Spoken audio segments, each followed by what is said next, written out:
Hi everyone, আসসালামু আলাইকুম। কেমন আছে সবাই? চলে এলাম আর একটা নতুন ভিডিওতে। আজকে তোমাদেরকে দেখাবো কিভাবে আমি তেলের পিঠা বা পুয়া পিঠা তৈরি করি।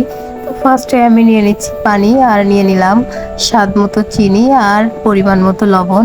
এবার দিয়ে দিলাম চালের গুঁড়া, আর দিব অল্প কিছু পরিমাণ আটা বা ময়দা, যাতে পিঠাটা একটু সফট হয়। তো এভাবে আমি আমার পিঠা তৈরির ব্যাটারটা রেডি করে নিলাম।